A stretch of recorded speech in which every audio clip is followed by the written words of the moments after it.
Magandang umaga po sa inyong lahat. Naparito po kami sa Senado. Kasama po ang 18 na dating mga sundalo ng Republika ng Pilipinas sa dalawang kadahilanan. Una po ay gusto kong maklarify ang mga imbitasyon na natanggap namin. Pagkatapos po kasi ng Blue Ribbon Senate Blue Ribbon Committee hearing noong June 4, bandang alas 2:30 po ng hapon, nakatanggap po ako bandang alas 8 ng gabi ng isang imbitasyon na pinapatawag ulit kami sa Senado sa araw na ito, Lunes. Nagka-problema po ako dahil pagkatapos ng June 4 hearing ay nagsiuwian sa kanilang mga probinsya yung ibang mga sundalo at sinamahan din nila yung si Walter Manalansan para sa lamay ng kanyang kapatid na namatay noong umaga ng June 4 din, 2026. Kaya minarapat ko po na sumulat kay Senator Cayetano noong araw din na yon, noong gabing yon, no? So makikita ninyo dito ang in-email ko na sulat, June 4 din ang petsa, humihingi ng guidance kay Senate President Alan Cayetano. At bakit ko po in-address kay Senate President Alan Cayetano ang aking sulat? Despite the fact that some senators are claiming he is no longer the Senate President, I have here a video just 2 days ago na sinasabi ni Senator Erwin Tulfo na ang Senate President pa rin ay si Alan Cayetano.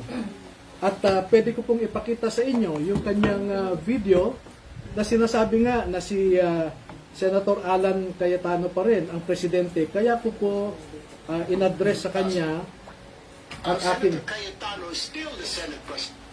Ay, sorry po ha. Senator Cayetano is still the Senate President. Because we don't have 13. It's against the law naman, di ba? For all the committees. Simula pa sa pro tempore, we cannot touch the Senate presidency because we don't have 13. This is what the law says. You have to have 13. Dahil po sa pahayag din ni Senator Erwin Tulfo na yan, na si Senate President Alan Cayetano pa rin ang Senate President, so I address my letter to Senator Alan Cayetano. At sumagot naman po si Senator Cayetano noong Sabado, no? At ang sabi niya rito, if I may read for your convenience the pertinent portion of the letter. Ang sabi po niya sa second paragraph, we must clarify, however, that the hearing purportedly set for 08 June 2026 was not authorized by this office, by Senator Pia Cayetano as committee person, chairperson, or by Senator Rodante Marcoleta. No? So, bakit ko po minarapat na magpunta rito para sana tanungin kay Senator Cayetano itong sulat niya. No? Dahil makikita po ninyo, hindi rin po itong rules ni Senator Robin. Ipapakita ko po sa inyo yung Section 17 ng Senate Resolution number 5 which was approved on August 9, 2010. No? At ang sinasabi dito, any invitation for a witness or any subpoena should be signed by the chairman of the committee and approved by the President of the Senate. Maliwanag po dito sa Section 17. Kaya po tinignan ko itong imbitasyon, makikita ninyo rito, wala pong pirma yung nagsasabi na siya yung chairman ng Blue Ribbon Committee, wala ring pirma yung Senate President, walang approval. Kaya dyan po kami naguguluhan. No? At bakit ko po nire-raise ito? Dahil naman po sa for our safety and security, no? And we are expecting the good senators to follow their own rules. Itong sinasite ko po na Senate Resolution number 5 provides for the rules governing inquiries in aid of legislation, no? Ito po yung resolution number 5. Okay? So, sana naman po ay sinunod ng sumulat sa amin yung sinasaad ng rules ng Senate. Kaya po kami nagpunta rito kay Senator Robin para mapaliwanagan din kami. No? Pangalawa po, sa totoo lamang ay we are worried but we are not scared that Mr. Erwin Tulfo, who claims to be the new chairman of the Senate Blue Ribbon Committee, is presiding over this investigation. Kasi po, inaakusahan siya, pero siya rin ang mag-iimbestiga at eventually siya rin ang magdedesisyon. He is the accused or respondent, so to speak, but he is the investigator and the judge rolled into one. Sa isang demokrasya po ay na merong functioning judicial system ay hindi nyo po makikita yung kanyang pangyayari. Na kung sino pa yung akusado, siya pa ang mag-iimbestiga at siya pa ang magdedesisyon kung sino ang nagsisinungaling at kung sino ang nagsasabi ng totoo. And of course, by human nature, we don't expect Mr. Erwin Tulfo to admit his guilt. And therefore, by human nature also, it is predictable that he will cite all of us as liars. And pursuant to his power as chairman of the committee, and that is debatable, he can cite us in contempt, he can punish us, and he can send us to jail. And for these purposes po, I will cite to you Section 18 po of the same Senate Resolution number 5. Nakalagay po dito, 18, no? Contempt. Contempt. Makikita nyo dito, ang sinasabi,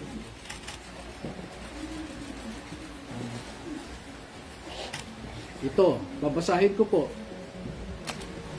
The chairman, with the concurrence of at least one member, may punish or cite in contempt any witness before the committee who disobeys any order of the committee or refuses to be sworn or to testify or to answer a proper question by the committee or any of its members or testifies falsely or evasively. Sa tingin nyo ba, sasabihin ni Mr. Erwin Tulfo that we are testifying truthfully? Sasabihin niya yan, you are testifying falsely. And what is the consequence of that? Contempt.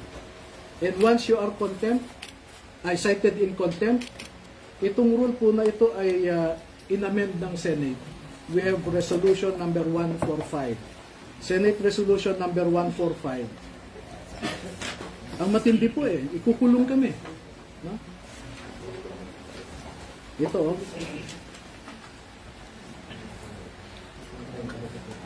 a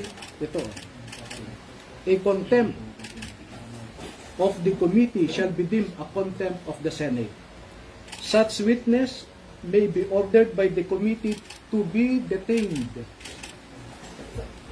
in such place as it may designate. No? Pwede nila kaming ipadala sa Pasay City Jail. No? That is the danger, no? Give me few minutes na lang. So yun po ang, having said all of those, this is our humble request to the members and leadership of the Senate of the Republic of the Philippines. First message, we should observe rule of law. We should observe your own Senate rules. If you do not follow your own rules, how can you expect us, non-senators, to obey your rules? Second, we humbly ask, we respectfully ask the members and the leadership of the Senate of the Republic of the Philippines to observe statesmanship, not brinkmanship. No? We observe delicadeza. Delicadeza is addressed to the senses of the senators who were named in the affidavit of the 18 former soldiers. Hindi po pwede sa isang demokrasya na kung sino pa yung inaakusahan ay siya pa ang mag-iimbestiga at siya ang magdedesisyon kung sino ang nagsasabi ng totoo o hindi. Ito na lamang po ang panghuli na mensahe ko sa ngayon naman ay kay Senator Robin Padilla. na isang membro ng Blue Ribbon Committee na pinamumunuan ni Senator Pia Cayetano at ang subcommittee chairman na si Senator Rodante Marcoleta. Na hinanap po namin sila ay wala sila ngayon, kaya bilang membro ng Blue Ribbon, sa kanya ko ihahatid ang aking mensahe. Magsusumite po kami kay Senator Robin Padilla ng pangalan ng 14 na mga dating Marines at dating empleyado rin ni Ginoong Zaldico na nagtrabaho at natawag ding basurero na nagde-deliver din ng pera sa iba't ibang mga personalidad. At ang pangalan ng 14 na ito ay isusumite ko kay Senator Robin Padilla at siya na po ang bahalang mag-submit sa kanyang committee. No? At itong 14 po na ito ay handa silang tumalima sa anumang sabpina o imbitasyon po na manggagaling sa Senado para magbigay din ng kanilang nalalaman tungkol sa pagde-deliver ng mga maleta na ito. So, nailabas na po namin ang 18, ipapaimbita namin ang 14 pa, at kung hindi pa ho kayo kontento, ay meron pa pong 7 na handang magtestigo rin. Ihuhuli ko lamang po yung 7 dahil nasa isang maselan silang kalagayan na kung sa tingin ko makumbinsi naman ang ating mga mamamayan ay sapat na po yun. So yan lamang po at maraming salamat sa inyong lahat. Sir, to clarify, after po this press, pupunta po ba kayo sa Yes. Sir, Do you want Senator Erwin to inhibit? By rules of decency, he should. What would you request, sir, sa hearing mamaya na mag-inhibit siya? Well, we will manifest what I said to you earlier, that we should observe statesmanship. No? Pangit naman yung ikaw na yung nireklamo, ikaw pa mag-imbestiga, ikaw pa ang maging huwes. You Hindi po mentioned sana. earlier you expect them to cite the witnesses in contempt, sir? Well, if you look at the rules, no, it says there that if you falsely testify, you can be cited in contempt. Now, if the former soldiers will affirm and confirm what they stated in their affidavit, what would be the response of Mr. Erwin Tulfo and other legislators similarly situated? Sasabihin ba niya, nagsasabi kayo ng totoo? Hindi po. Ang sasabihin niya, nagsisinungaling kayo. Ngayon pa nga lang, hindi pa kami nagpakita, sinabi na niya na nagsisinungaling kayo. At kung sinabi niyang nagsisinungaling kami, ano po ang consequence niyon? Binasa ko po sa inyo ang Section 18 ng Senate Resolution number 5 as amended by Senate Resolution number 145 dated February 13, 2013. So wala kaming ibang patutunguhan kundi kulong po eh.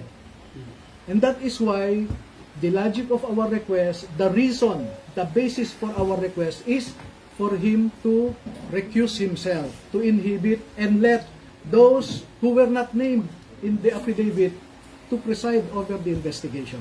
Pero he can participate, sir, si Senator Erwin. Yes, we Basta wag welcome. lang chair. Yes, yes. Si And, Senator, sorry sir, Senator Robby, may sinabi ko kasi si Senator Erwin sa baba. Pinatatanong po sa inyo kung sasamahan niyo po ang naniwala dito sa inyo. Kung ano ang nais ng aking mga bisita, yun ang mangyayari. Pero hindi ako uupo dun sa consultative meeting. And sir, Kulang ako kayo sa po, tabi ninyo. Dahil po, we will not Doon ako oblige Senator Padilla to accompany us. We can go there on our own. I want to impress upon you, dear media members, that we are acting on our own. We are not upon the dictates of anyone. And let me respond to 3 serious allegations coming from so-called high government officials. Number 1, sinabi ni NBI Director Matibag doon na peke daw ang mga ito. Hindi raw sila dating mga sundalo. Okay? Yun ang allegation niya ngayon. Pero hindi ba stop ang grupo niya? Ito, basahin ko yung natanggap kong investigasyon. Nakalagay dito, we invite Attorney Baligot and the former enlisted personnel of the Philippine military. Ito, yung grupo mismo ni Mr. Erwin Tulfo nagsasabi na that they are former enlisted personnel of the Armed Forces of the Philippines. At klaro pa dito, from number 1 to number 18, nakalagay dyan former Marines, pero yung number 6 sinabi, Remy Boy Julian, Reservist Philippine Army. Yan po ang sinabi namin sa affidavit nila. Sa number 13, nakalagay dito, Romel C. Galapon, Philippine Army. Yan din po ang sinabi namin sa affidavit nila. No? Number 2, kung peke kami, ano ang resulta ng dalawang pagkakataon na tinawag kami ng NBI sa National Bureau of Investigation na ang purpose nila was to conduct an identity verification of the 18 former soldiers. At dalawang beses nilang na-prove na totoo yung sinasabi na 16 ang dating Marines, dalawa naman ang dating Army. No? Pangatlo, bakit niya namang sasabihin na nagsisinungaling ang mga ito? Eh siya mismo, nagsumite siya ng affidavit ng mga sundalo sa ombudsman. At yung panel of investigators ng ombudsman na pinapangunahan ni retired General and Attorney Eliseo Cruz ng ombudsman, no? Binanggit nila yung affidavit ng dalawang dating sundalo doon sa fact-finding nila against former Speaker Martin Romualdez, former Congressman Saldico, at a certain Attorney Raulito Paras. Nandun po sa report ng panel of investigators ng ombudsman. 6 po yun na mga abogado ng ombudsman. So sino po ang nagsisinungaling? Noon pa ay sinasabi ko, si Matibag ay isang political operator. Hindi po yan investigador. No? At ang ginagawa niya ngayon ay pinupolitika niya, hinahatak niya ang National Bureau of Investigation sa isang political exercise. Sana hindi masira ang NBI as an institution. Pangalawa, narinig namin kanina, nagmo-monitor ako na ang sabi ni Senator Erwin Tulfo ay bogus daw ang mga ito. Kung bogus ang mga ito, bakit pa siya nagpadala at sinabi na former enlisted personnel ng Armed Forces of the Philippines ang mga ito? No? I think there is duplicity in the words of coming from the mouth of Mr. Erwin Tulfo. Attorney, ano masasabi niyo doon sa binabanggit ng NBI na may inconsistencies doon sa naisubmit sa ombudsman doon sa naging testimonya nila sa Senado noong Huwebes? Naku po, sabi ko nga, sabihin niya yung inconsistencies, no? And by the way, halimbawa sir, yung binabanggit nila nakalagay doon sa original na affidavit ng 18 na may mga pulis na namburiki doon sa maleta, pero doon sa ombudsman nakalagay na lang doon na may mga pulis na tumulong para mag-deliver ng mga maleta, na wala na yung pagbuburiki. alam nyo, ganito, ang pagbasehan po ninyo sana ay yung pirmado at notaryado na affidavit ng mga ito. Kasi may mga kumalat na may mga nagdagdag o may nagbago at ibinibintang nila sa amin yun. Dapat nga makasuhan yan si Matibag kung saan niya kinuha yung peke na affidavit na yan he relies on a fake document and puts the blame on us. Anong klaseng investigador yan? Nevertheless, as I said earlier, no less than the panel of investigators of the Office of the Ombudsman lent credence to the allegations of the 18 Marines. So how about the claims na kasama daw po si Senator Loren Legarda doon sa affidavit? And Hindi in-expound nung last week. Dapat sada kasi nag-attend sila ng Senate Blue Ribbon Committee hearing para sila ang nagtanong. Ba't nila kami pagbibintangan kung wala namang nagtanong? Diba? Pero nandun din sa affidavit, sir. Nandun po sa affidavit Nag-deliver din po kay Sen. Loren at kay Sen. Mark. Sa- Hindi po nila binabawi yung sinabi nila na nag-deliver sila kina Sen. Loren at Sen. Mark. Kami po ay kwan, no? Let me clear this out with you now. Noong in-interview ako sa, I think it's the group of Ed Lingaw, no? Merong babae doon na kwan eh. She was not interviewing but rather anyway, ang sabi sa akin, Attorney, bakit nasama si Laila de Lima sa listahan ng mga Congress members na hindi naman siya membro ng Kongreso noon? No? At pinapalabas nila ngayon, nasa kulungan pa raw si Laila de Lima noon, paano siya makatanggap? No? At dahil po doon sa pagtatanong, ang sabi ko ay, ang nabanggit kasi ng mga dating sundalo ay Congresswoman Laila de Lima. At ang explanation nila sa akin ay, Sir, nung ginagawa kasi natin itong affidavit bandang February, ay Congresswoman na si Laila de Lima. And out of respect, we addressed her as Congresswoman Laila de Lima. At ako naman, ay isinama ko nga siya, no? Doon sa listahan ng mga Congress members. But that is a peripheral issue. The central issue is, did she receive or not? And minemaintain po sila, minemaintain nila na nakatanggap sila. How about sila Senator Loren and Senator Senator Mark Mark? Villar, ano po yung nakalagay po sa affidavit? Okay, ganun po, no? Noong in-interview ako nila Ed Lingaw, sometime first week of March yan. So pinatawag ko sila lahat, no? Sabi ko, klaruhin nga natin ito. Bakit nyo nasabing Congresswoman Laila de Lima? So in-explain nila. At dahil hindi ako nakontento, pwede bang isa-isahin natin ang bawat pangalan na binanggit ninyo? So ilang araw po kaming nag-review, no? O sabi nyo, ikaw, Tube, sabi nyo ganito. I-confirm nyo sa akin. So mahabang proseso, no? Meron pong, at ito, with all sincerity, we are man enough to admit a mistake and brave enough to correct it. Okay? Doon po kay Senator Villar, sabi nyo, no? Wala pong pinabago doon. As is po yan, no? Kay Senator Chis Escudero, kasi siya yung minority yata noon, no? Si Mark, si Senator Loren ang magkakasama sa majority. Magkakasama sila Tulfo noon, no? Tinanong ko kay Chis Escudero. So, ang nangyari po ay, Sir, meron pa kaming hindi na ibigay sa iyo na picture eh. So, nagbigay sila ng mga pictures, no?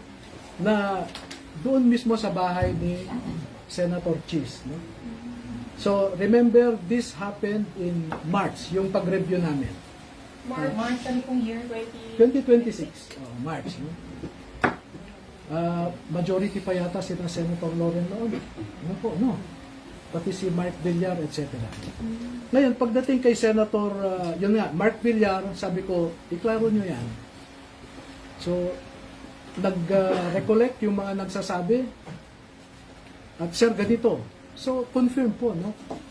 At pagdating naman kay, maraming proseso yan, pagdating kay Senator Loren, nag-usap sila, same process.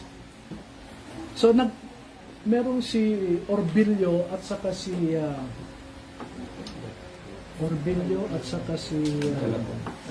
Galapon, no? Sabi nila, Sir,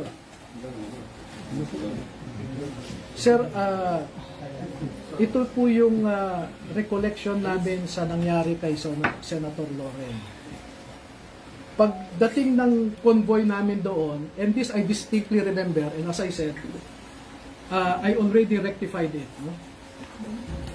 Pagdating namin doon, unang sasakyan, yung sasakyan ni Saldico, sabi nila, back up kami. No? Paghinto namin sa gate, nung number 40 Cambridge Street, maalala pa namin yung gate ay gawa ng kahoy, sabi nila eh. No? Gawa ng kahoy. Pag hinto ng sasakyan ni Saldico sa tapat ng gate, pagbaba niya sa sasakyan ay nagbukas yung gate. Pumasok ka agad si Saldico doon. Tapos nagsara din. So sabi, sir, maalala namin, walang ibang nakapasok sa amin. Maski si Mark Tiksay, hindi siya nakapasok kasi naisara ulit ang gate. Pero maalala namin, sir, na si Mark Tiksay, inutusan kami na magbaba ng 2 maleta.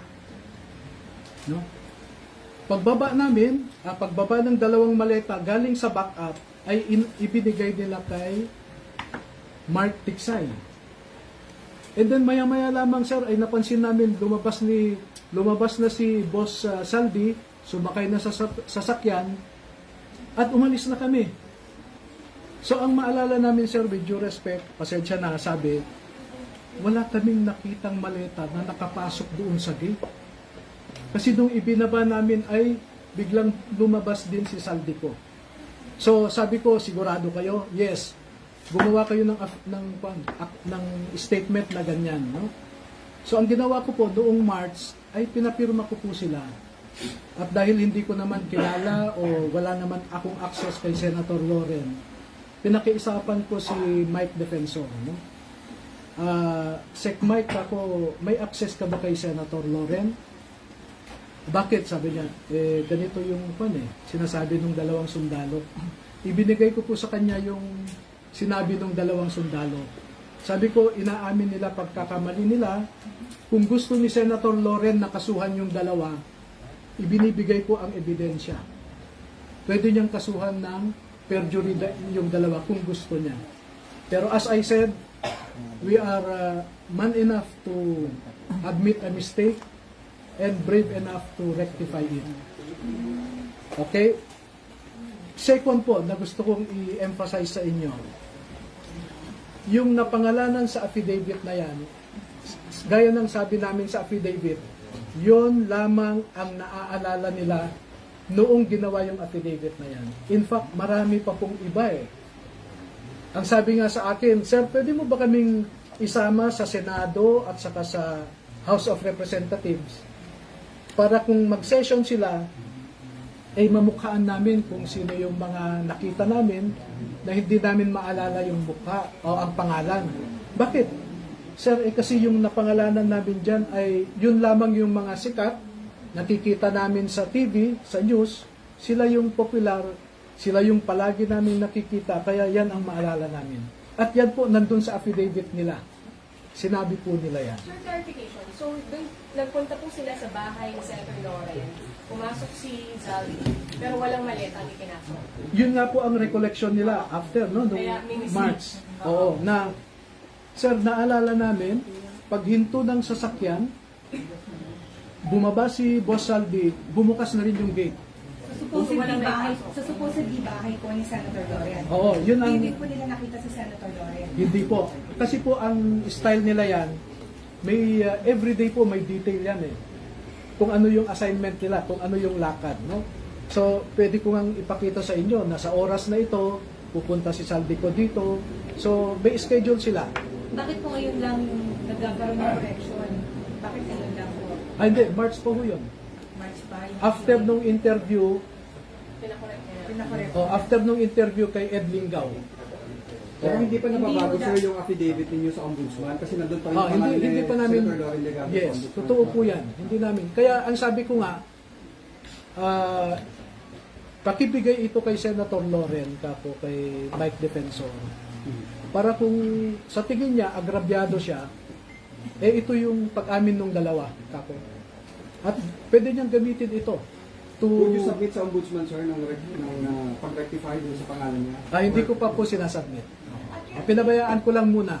And I will let Senator Loren take whatever legal action she deems proper to vindicate herself also. Nakausap niyo na po si Senator Loren about this? Hindi Bago po. pa po yung nangyaring Thursday na pagharap po nila sa Plenary. Ay, hindi po. Never, wala akong access, wala akong contact. Ang maalala ko lang, ay after the Senate Blue Ribbon Committee last June 4, ay lumapit po siya sa mga sundalo, no? At nakipagkamayata siya. Sir, yung kay Mark Villar, siya mismo nakatanggap ng maleta. Doon walang correction. Wala po eh. Kung ano yung nandun, kasi pinareview ko bawat isa po doon, bawat paragraph, bawat pangalan na binanggit, pinaulit ko po sa kanila. Ulitin nyo yan, sabi ko. So far, ang correction nila, number 1, kay Laila de Lima, sir, sabi niya, nasabi namin congresswoman kasi out of respect. Pero nakatanggap. Pero nakatanggap siya. At Kailan yun? syempre, nung nakalabas na siya sa kulungan, no? Kasi pag may meeting sa Unit 8 Townhouse sa Forest Park, at ang pinag-uusapan ay tungkol sa ICC, dumarating po si Congresswoman Laila de Lima. At hindi lang naman po isang beses yan eh. And as I said, pag lumabas po, pag inimbitahan ng Blue Ribbon yung 14 na bagong mga testigo, kung mamarapatin ng Senado na imbitahan sila, ay magkukwento pa po sila kung ano yung nalalaman nila. Kasi marami pong marami pong detalye na hindi ko sinama sa affidavit nila. Bakit? Kasi ang sa akin noon, I just wanted to reveal enough information to warrant an investigation. No? At pag nagkaroon ng investigation, sabi ko, doon nyo ilalabas lahat ng gusto nyong sabihin.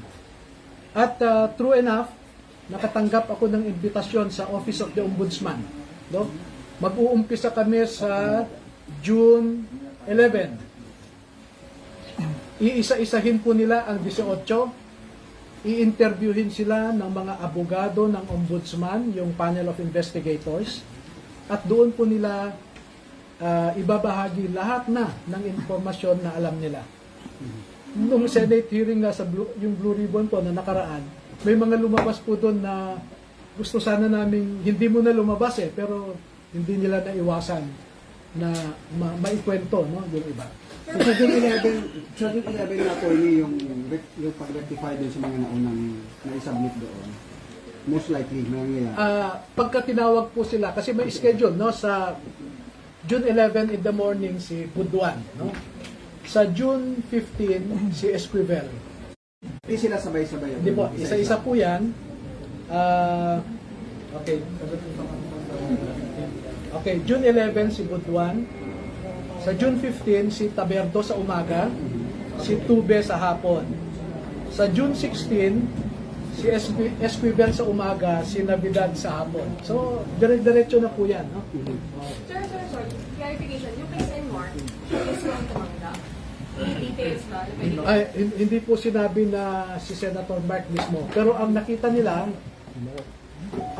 bumaba sila, nagbaba ng maleta at naipasok yata sa gate. No? Ng bahay ni Yung address na yon. Saan address?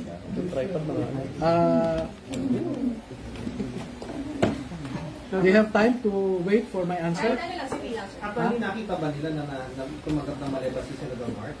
Hindi, sabi nga nila, hindi nila nakita si Senator Mark pero naipasok nila yung pera sa compound, no? Sa loob. Saan address? Sa bahay niya. Ito po, Si Senadora Loren, attorney, nakita rin ba na tumagat siya ng maleta? hindi nila nakita. Hindi nila nakita. Pero bahay. Pero walang pumasok na maleta sa bahay. Yun po ang naging clarification. No? Kasi parang sandali lang daw pumasok si Juan si Saldi. Pagpasok niya, naisara daw yung gate, so pati si Mark Tiksay naiwan sa labas. So hindi nila alam kung pag-alis nila ay naipasok naman eventually yung maleta. Hindi po kasi paglabas daw ni Juan, pagbukas ng gate, lumabas si Saldico, sumakay ka agad sa sasakyan. Nandun pa yung maleta. Hindi, ang sabi nila, sir, malamang malamang isinakay ni Mark Tiksay sa sasakyan ni Boss Saldi. Then pumunta na sila sa next destination. Naibigay ba kay Senadora Loren? May knowledge ba sila kung may naibigay o wala? Yun po ang salaysay nila ganito na lang, no? As I said, I actually armed Senator Loren Legarda to go after the two if she deems it proper. Sir, yung case and mark lang, sir. Sandali ha, Mark. Villar, sandali ha. Sir, habang tinitingnan niyo, tanongin natin si Senator Robin. Sir, nakarating Ito na po. sa inyo yung Ito na, no? Paragraph 42, letter F. Kami, Orbilio, Bobares at iba pa, kasama si John Paul Estrada at Saldico, ay nag-deliver ng 7 medium-sized maleta kay dating Senator at DPWH Secretary Mark Villar noong 2022 sa kanyang bahay sa Portofino South, Bielia Street, Daang Hari, Las Piñas. Nakita nila, sir, na tinanggap mismo ni Senator Mark?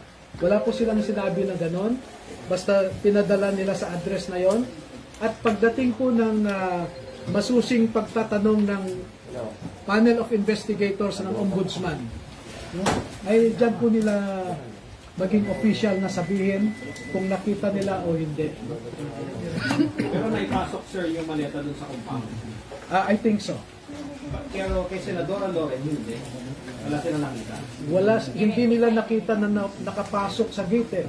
Kasi yun yung what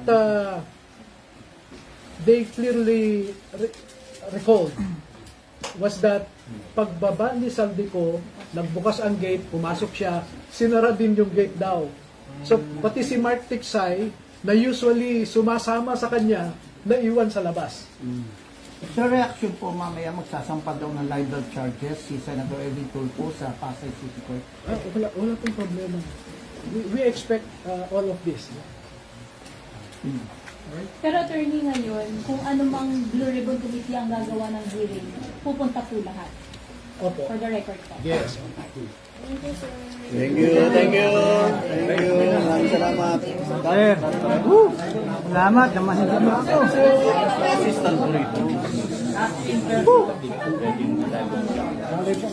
Pero pwede po. Kahit mo na lang na. Kuya Edwin,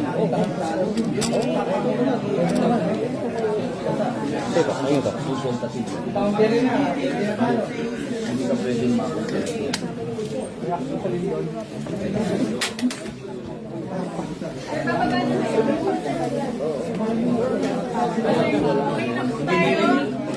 Kung kayo baka mag-state kayo na ayaw niyo pumunta sa hearing, parang condition po ba na dapat member lang ng committee si Senator for you to participate sa hearing?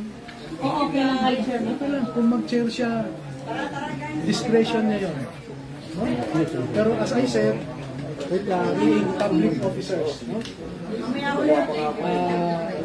He should observe decency, fairness, and he should be a statesman. That's what our country needs now, statesmanship. Pero pupunta po kayo, sir, today sa hanggang Dadaan ako. Unfortunately, ito, liwanagin ko, narinig ko yung sinabi ni Senator Kiko Pangilinan kanina, that proceeding now is not actually a proceeding of the Senate Blue Ribbon Committee, but a consultative meeting of the members of the Senate. No? So, pwede kaming pumunta, Pwede rin hindi. pero hindi naman siguro masama na magkortesiya kami. Nasabihin sa kanila, nandito kami. Pero sir, kung kunwari, isa lang po lahat at magtanong, okay lang din po. We No are problem. ready to receive questions. Kahit din po sa mga susunod na Opo. Alright, thank you. Okay. Salamat po, ha? Thank you. Kuya Edwin! Thank you na po. Thank you po. Ba't nandito sila sa Senate? Guys, okay na tayo. Hindi ako upo. Sir, bakit? Hindi naman ako kasama doon sa member. Hindi naman ako member. Wala pa kang member. Hanggang ngayon, wala pa namang member. Alright. Okay, tara na po. Okay na. Marami na. Lunch time na. Break time na. Kuya, wag mo pa. Kuya, alam na po. Thank you po. Lunch time na. Maraming salamat. Yes, sir. Ako.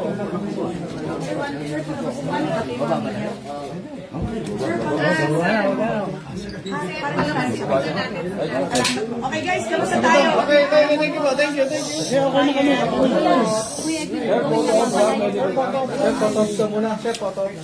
Nasaan yung bambara? Sige na, please, please, please. Bambara. Okay, go. Meron na nakapagpapalagay na yung photographer namin, kuya. Commander Ambo, yung bambara. Yung panulak ko. Sa naharang.